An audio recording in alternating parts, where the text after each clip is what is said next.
నమస్తే. ఇన్నాళ్ళు నన్ను సపోర్ట్ చేస్తూ, ఎంకరేజ్ చేస్తూ మీ ప్రేమని నాకు అందిస్తున్న ప్రతి ఒక్కరికి కృతజ్ఞతలు.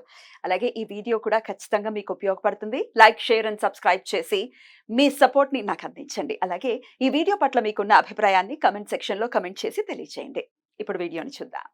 నమస్తే, వెల్కమ్ టు అవర్ ఛానల్. నేను పద్మిని. ప్రస్తుతంతో పాటు ప్రముఖ ఆధ్యాత్మికవేత్త, నారీసేన ఫౌండర్, దత్త ఉపాసకురాలు శ్రీమతి లతా దత్త గారు మనతో పాటు ఉన్నారు. మాట్లాడదాం. నమస్తే అక్క. నమస్తే రా. జై గురుదత్త. శ్రీ గురుదత్త అక్క. మహాళయ పక్షాలు కూడా మొదలయ్యేటటువంటి మాసం ఇది. భాద్రపద మాసంలోనే ఉన్నాము. భాద్రపద మాసం పౌర్ణమి మర్నాడు నుంచి కూడా మహాళయ పక్షాలు 15 రోజులు పితృదేవతల్ని చాలా అద్భుతంగా మనం కొలుచుకునేటటువంటి ఒక మాసం. ఎంత బ్యూటిఫుల్ గా మన శాస్త్రం పెట్టింది ఇవన్నీ కూడా. ఒకవేళ ఈ ఎటువంటి పరిస్థితుల్లో అయినా మిస్ అయితే, ఆ సంవత్సరం కనుక శ్రాద్ధ కర్మలు చేయకపోతే మహాళయ పక్షుల్లో చేసుకోండి, ఫలితాన్ని పొందండి. ఖచ్చితంగా చేసుకుని తీరాలి. మన పూర్వీకులనే మనం మర్చిపోతే, మనకి జన్మనిచ్చిన వాళ్ళనే మనం మర్చిపోతే, ఇంక ఏ దేవుడు మనల్ని కాపాడాలి? ఎందుకు కాపాడాలి? ఖచ్చితంగా కదా. అసలు అన్నిటికీ సమయం ఉంటుంది. వాళ్ళకి నువ్వు ఈ పితృపక్షాలు చేయడానికి నీకు సమయం ఉండదు, ప్రదానాలు చేయడానికి ఉండదు. చాలా మంది విషయాల్లో చూస్తుంటాం పద్మిని. మా అమ్మ పోయిన తర్వాత ఇలా అయింది, మా అత్తగారు పోయిన తర్వాత ఇలా అయింది, లేదో మా అక్క పోయిన తర్వాత ఇలా అయింది, మా చెల్లి పోయిన తర్వాత ఇలా అయింది, సడన్ గా వాళ్ళు సూసైడ్లు చేసుకున్నారు. ఇలాంటివి మనం వింటాం. విన్నప్పుడు చాలా బాధ అనిపిస్తుంది. మరి ఆ ఆత్మకి శాంతి ఎక్కడ చేకూరుతుంది? సరే, అది బలవనం. ఎన్నో బాధలు పడి, కష్టాలు పడి ఆ సూసైడ్ వరకు వెళ్ళారంటేనే వాళ్ళకి ఏదో ఒకటి జరిగింది జీవితంలో. ఆ బాధ నుంచి ఆ సూసైడ్ చేసుకుంటే, ఇంకా ఆ ఆత్మకు కూడా శాంతించకుండా ఉంటే, ఆ ఆత్మ కూడా మోక్షం పొందకుండా ఉంటే, మరి నీకెలా బాగా జరుగుతుంది నీ కుటుంబానికి? అందుకని ఈ పితృపక్షాలు అనేవి పెడతారు. అప్పుడు ఏంటంటే భగవంతుడు మళ్ళీ అవకాశం ఇస్తున్నాడు.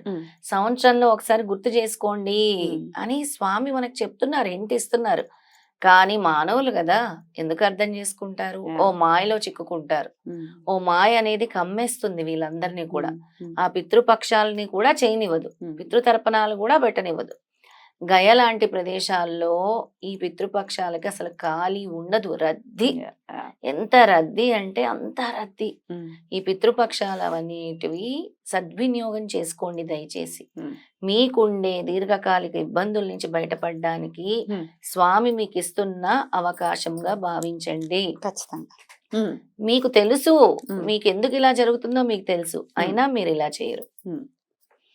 మనకు తెలుస్తుంది, మాకు ఇలా అప్పుడు ఇదైనప్పటి నుంచి నాకు ఒంట్లో బాగాలేదు, గ్రాటిట్యూడ్ ని చూపించాలి అనుకుంటారు. అసలు పితృపక్షాలంటేనే పితృదేవతలు వచ్చి చూస్తూ ఉంటారు. మా వాళ్ళు మమ్మల్ని గుర్తు చేసుకుంటున్నారా, మా వాళ్ళు మమ్మల్ని స్మరిస్తున్నారా, మా వాళ్ళు కనీసం మాకేమైనా పెడతారా తినటానికి అని ఎదురు చూస్తారు. ఇప్పుడు ఈ పితృదోషాలంటే అదొక్కటే కాదు, పితృదోషాలు ఉన్నా లేకపోయినా పితృపక్షాలలో కూడా ఏదో ఒకటి మీ పెద్దలకి పెట్టండి. వాళ్ళు ఎదురు చూస్తారు వచ్చి, మీరు పెడుతున్నారా లేదా, గుర్తు చేసుకుంటున్నారా లేదా అని. తరతరాల నుంచి కూడా వస్తున్న సాంప్రదాయం ఇది, పాటించవలసిందే. రాముడు మనకి ఆదర్శం. ఎటువంటి పరిస్థితుల్లో రాముడే మనకి ఆదర్శం అన్నప్పుడు రాముడు చేసినటువంటి విధానాన్ని మనకి ఎందుకు అందించాడు? పనిలేక అందించాడు. ఆయనకి ఏం అవసరం? మనుషుడిగా పుట్టాల్సిన అవసరం ఏం అవసరం? గారపిండి ముద్దల్ని చేసి దశరథ మహారాజుకి ఆయన పితృకార్యాన్ని చేశారు. సీతాదేవి కూడా పెట్టిందట. నేను విష్ణుపదకి వెళ్ళాను, బోధగయలో వెళ్తే విష్ణుపదం అంటే డైరెక్ట్ విష్ణులో ఒక ప్రాప్తి.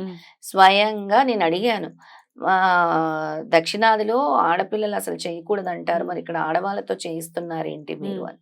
స్వయంగా సీతాదేవి కూడా వాళ్ళ మామగారికి పెట్టింది. సీతాదేవి కూడా ఇక్కడ చెయ్యొచ్చు, ఇక్కడ అలాంటివి ఏమీ ఉండవు అని చెప్పారు. అది సో మరి ఖచ్చితంగా మనం చేసుకోవాలి. మీరు ఆల్రెడీ శ్రీపాదుడు కొలువు తీరి, శ్రీపాదుడు జననం తీసుకున్నటువంటి క్షేత్రం, మహాక్షేత్రం పిఠాపురంలో, అక్కడ మీరు ఆల్రెడీ మహాళయ పక్షాల్లో ఉంటాయి అని ఇదివరకు మనం మాట్లాడుకోవడం జరిగింది. ఉంటాయి, చేయిస్తాం మనం. ఎవరైతే ఈ పితృపక్షాలు చేయించుకోవాలనుకుంటున్నారో, ఎవరైతే ఈ పిండ తర్పణాలు చేయించుకోవాలనుకుంటున్నారో వాళ్ళందరికీ కూడా దగ్గరుండి చేయిద్దాం. వాళ్ళ ఆ బాధల నుంచి బయటపడాలి అని అనుకుంటున్నాను. ఎందుకంటే ఇలాంటివే చాలా వస్తున్నాయి. ఫోన్ నెగిటివ్ ఎనర్జీలు వస్తున్నాయి, ఆరోగ్య సమస్యలు వస్తున్నాయి, బ్లాకేజెస్ వస్తున్నాయి.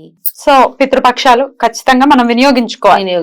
అలాగే మనకి ప్రతి నెల కూడా అమావాస్య తిథి స్వామి ఇస్తున్నారు తప్పకుండా.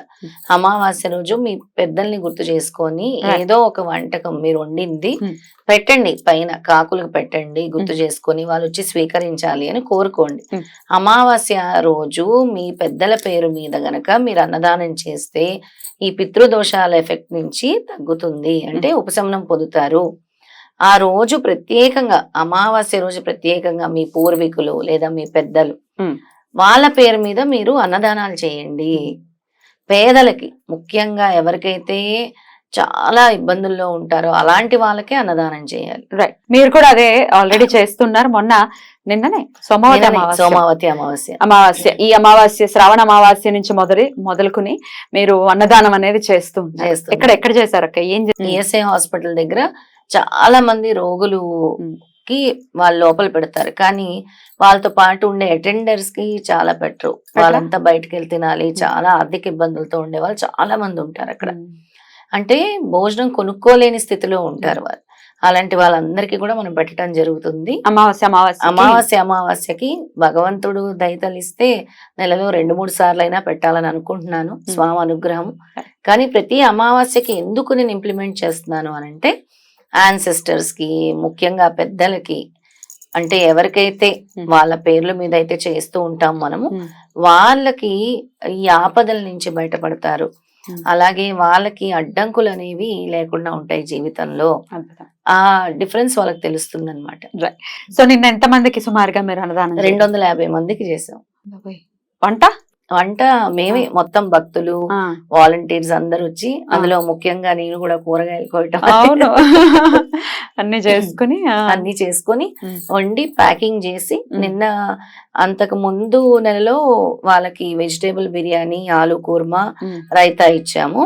నిన్న వచ్చేసి వైట్ చేశారా? అంతకు ముందు నెల కూడా చేసాము.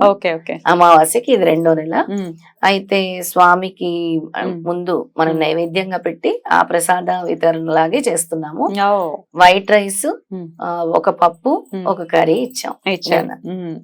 అలా చేశారు. అలాగా వాళ్ళకి పార్సల్ కట్టి ఇచ్చామన్నమాట. అంటే వాళ్ళల్లో ఒక్క బ్లెస్సింగ్ అయినా చాలు మనకి. అలాగే భగవంతుడు కూడా అప్పుడే ఆనందిస్తాడు. భగవంతుడు పదే పదే చెప్తాడు. దత్త సాంప్రదాయంలో ప్రత్యేకంగా ఏం చెప్తారంటే, ఎక్కువగా పేదల్ని, పశుపక్షాదుల్ని చూసుకోవాలి, పేదలకు అన్నదానం చేయాలి, అన్యదా శరణం నాస్తి అనే వాళ్ళని ఆదుకోవాలి అని చెప్తారు స్వామి. అప్పుడే ఈ పితృదోషాల నుంచి బయటపడతారు, నెగిటివ్ ఎనర్జీస్ నుంచి కూడా నెమ్మదిగా బయటపడతారు అని చెప్తూ ఉంటారు స్వామి. ఇవన్నీ మీరు గత జన్మలో చేసుకున్న కర్మలే.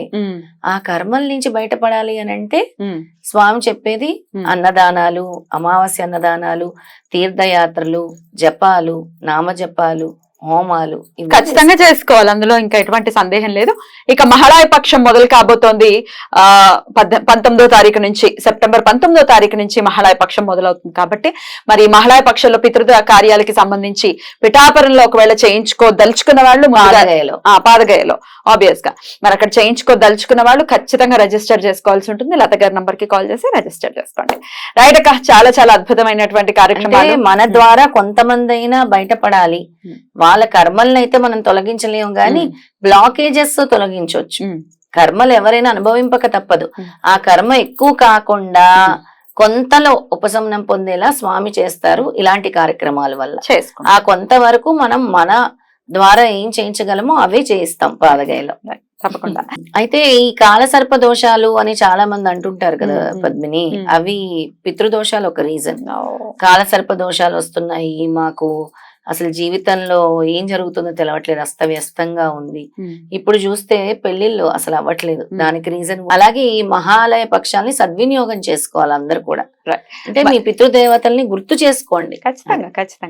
మరి మహాలయ పక్షాల్లో కనుక మీ పితృకార్యాలు ఒకవేళ చేయించుకోవాలి, పాదగయ పిఠాపురంలో చేయించుకోవాలి అనుకుంటే కనుక ఖచ్చితంగా రిజిస్టర్ చేసుకోవాల్సి ఉంటుంది.